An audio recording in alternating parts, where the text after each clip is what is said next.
Hello, Nkiruka Nnamaego is my name. I am the founder and CEO of Fresh and Young Brains Development Initiative. It's an NGO that works to promote children and youth development in Nigeria and beyond. We are actually based here in Abuja, but we do programs across the country and also outside the country. FBI Nigeria, for short, which is the acronym for the organization, was founded on November 27, 2008, and we started doing programs March 2009.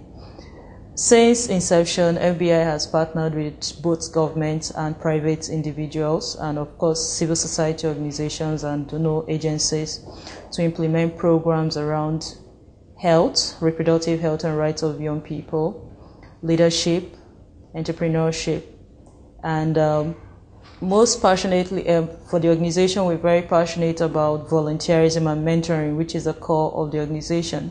And we work together with the United Nations volunteers to develop a toolkit from volunteerism, which is now being used as a resource guide and an advocacy tool by the United Nations, the African Union Commission, and other organizations to train the youth on volunteerism within and outside the continent. And for us in the organization, we work to promote youth professionalism, and that is why a lot of graduates that really don't know what to do after graduating from school come to us. We get to mentor them and then also encourage them to mentor their peers. As an individual, most people have asked me why I decided to start running an NGO. Right from childhood, I started volunteering at the age of 5. I had to do certain things for my peers.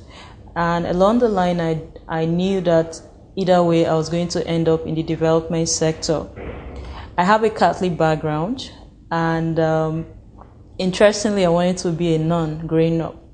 But by the time I got to university, I changed my mind about getting into the convent. But one thing that struck me was the life of Mother Teresa of Calcutta, the life of charity that she lived.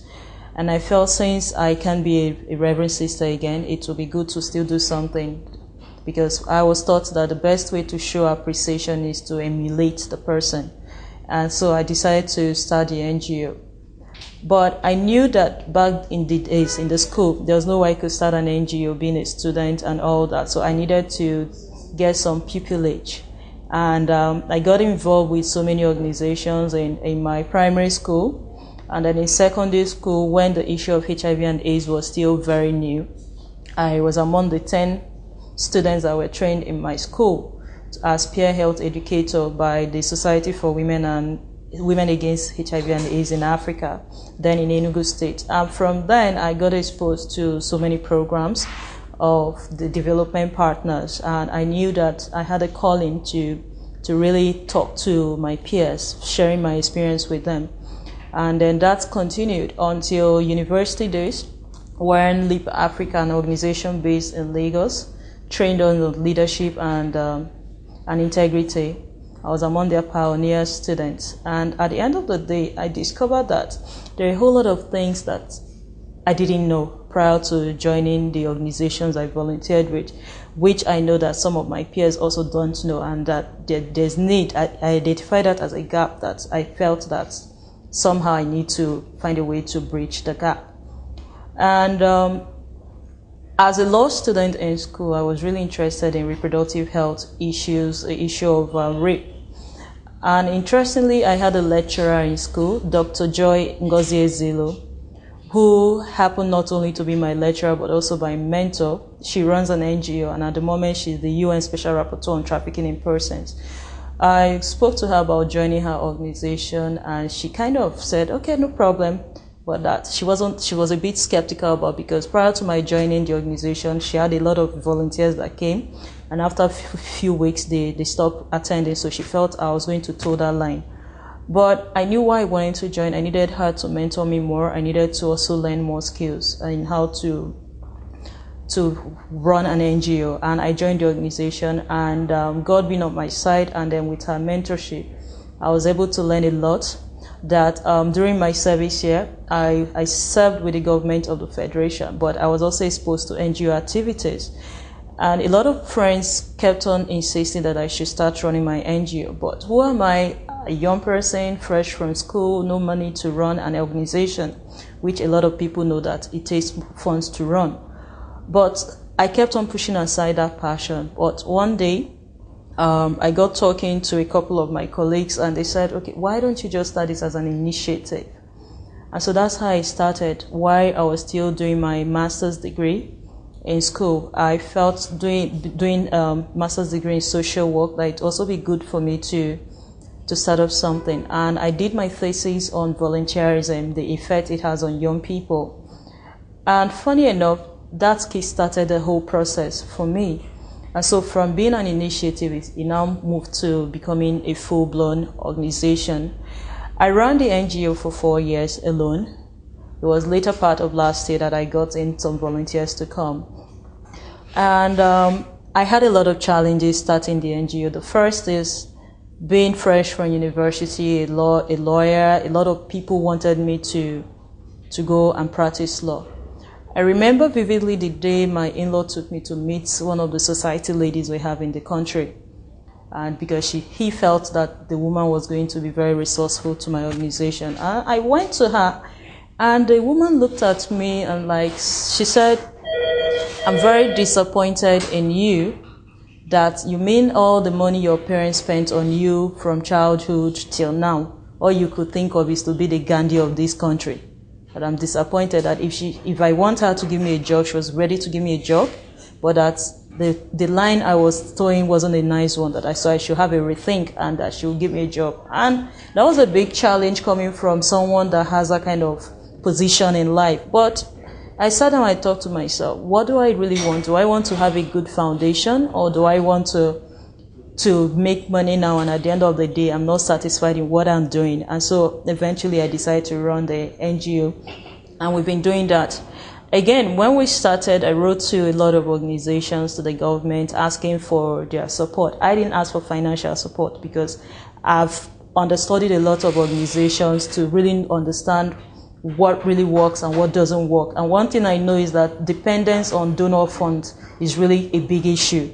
So I decided to strive more on integrity and goodwill, and that was why we ran the organization for 4 years without asking funding for anybody. But interestingly, the strategy we adopted was actually to write to organizations that share similar ideology with us, for us to work together, and then we provide the technical experience, because I'm a master trainer in different fields of endeavor. And at the end of the day, all of us come out successful in the programs. And that's how we started, and started having recommendations, received awards and all that. And through that, more people started getting to know what we are doing, and they're willing to also support.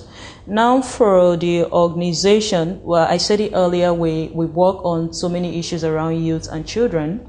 With UNICEF, we did a lot of project last year on Child Climate Ambassadors. It's actually a project targeting children as agents of change in terms of climate change. We also work in the area of entrepreneurship. At some point, it appeared that the organization was doing a lot of things, because a lot of partners really wanted us to get involved in what they were doing. But last year, we had a review meeting, the partners review meeting, to really review our strategy. And we decided that between 2012 and 2015, the focus will be more in terms of environment, because we've seen what it has, environmental issues around climate change and the rest of the impact they have on children and young people. So for us, we are focusing on climate change and environmental sustainability. We're focusing on agriculture and sustainable livelihoods. And then finally, we are focusing on green economy and sustainable development. 2 years ago, we had a project to celebrate the Earth Day. We did that together with the Federal Ministry of Environment Lagos chapter, with the UN and the Bank of Industry. Within the program, the joint project of the Bank of Industry and UNDP, they have this renewable energy project. They felt that the idea we came up with as a project was very laudable. It's called My Green Idea Project, and they launched the project that day. That was 2 years ago, April. The whole idea of having My Green Idea Project is actually to promote green entrepreneurship. because it's sad to note that we have a lot of young people.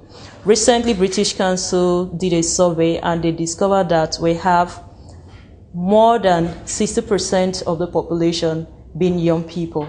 And not just that, at the moment we have oil as the greatest resource for the country, but from their findings, it is shown that 2030, that by 2030, young people will be the greatest resource Nigeria has. And the question is, what exactly are we doing to promote what young people are doing? And a lot of people have come up with ideas to promote youth entrepreneurship, youth empowerment.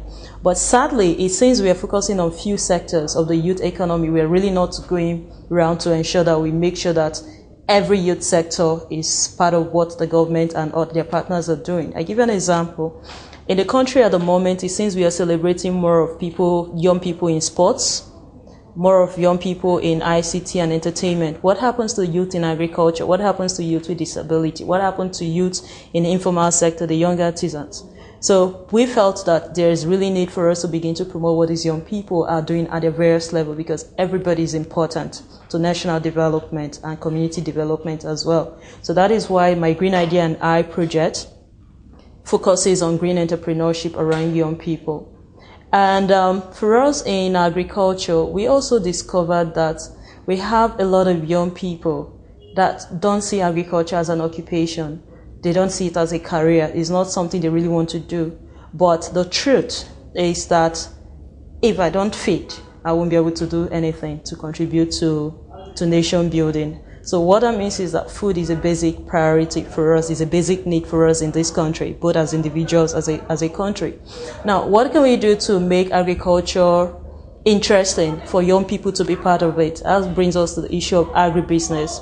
We recently had, 2 days ago, we had a program with Osfarm in Nigeria. It's called a Grow Champions Project.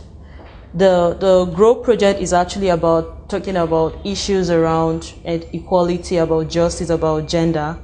And within the Grow Champions project, which we decided to in small-scale agriculture, because we know that we have a lot of young people that are farmers that are found in the agricultural sector. On July 12th, the world celebrated the 10th anniversary of Maputo Declaration on Agriculture and Food Security. And it's quite interesting to know that Maputo Declaration says that all countries that sign on to it should invest at least 10% of their budgetary allocations. But as at 2012, Nigerian government was only able to invest 1.7% out of 10%, which you think is a far cry from what we are talking about. And so if we want to get more young people involved in agriculture, we really need to begin to think of creative ways how we can make agriculture as a business. And that is why we came up with the Grow Champions project, where we get young people to talk. On Thursday last week, July 11th, was World Population Day. We decided to bring young people together for us to have a chat. We called it the Grovasations then. That was just the beginning of the talk, for us to really talk. And at the end of the day, we were able to make over 222,000 impressions globally, because people were now seeing the need for them to get involved. Now, coming back to the challenges that we face as young people, especially as a female, I know that when I started, one of the things I faced was the issue of stereotype. Men feel that probably because you're a female, you can't do it. And then also the issue of size. I was very tiny and still fresh from school, and I was carrying low cut. And I can remember there was a program I went for that had professors in the room.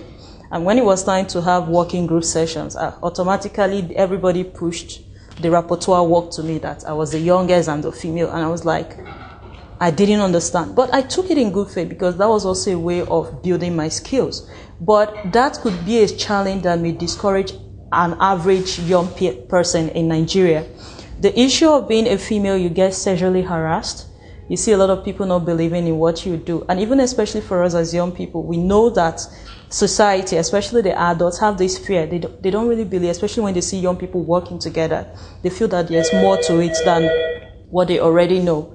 And so part of the recommendations I have for us as young people is what I'll tag the GDP, the gross domestic product according to economists, but for us it's a different thing. It means God first in whatever you do.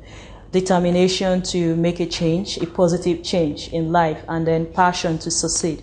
With these three things working together, you discover that even with all the turbulence that one faces in life, that things will be better. And then from my experience in the field running an NGO with no fund, one thing that I know sticks out is integrity, consistency in what you do, because a lot of people rush into the NGO sector because they feel there's money in it, and then they don't really understand what it takes to run an NGO, what exactly is their focus. So we as young people, if we want to go into the development sector, we really need to, or whatever sector we want to get involved in, we need to understand what happens in the sector. Do we really think we are ready to do that? Because a lot of challenges will come. There are times people may bring money, they want to, the issue of bribery and corruption comes in. It takes your person, your core values to really determine how you handle such situations. So I really think that there's a lot that young people can do to contribute to nation building, because the truth is that as children, the society invested in us through the agents of socialization, the school, the family, the media. So now as young adults, we really should start thinking of what we can do and to give back to society the return of its investment in us. And one thing we can do is for us to begin to think as entrepreneurs. And again, for the government, there's a lot that we expect from the government. We need to have this platform for, yes, we have the Federal Ministry of Youth Development. Young people need to have access to this ministry to really know what they are doing. We need to have access to funding, to finance. Because it's one thing for you to have the idea, it's another thing for you to actually have someone that will support it, what you are doing.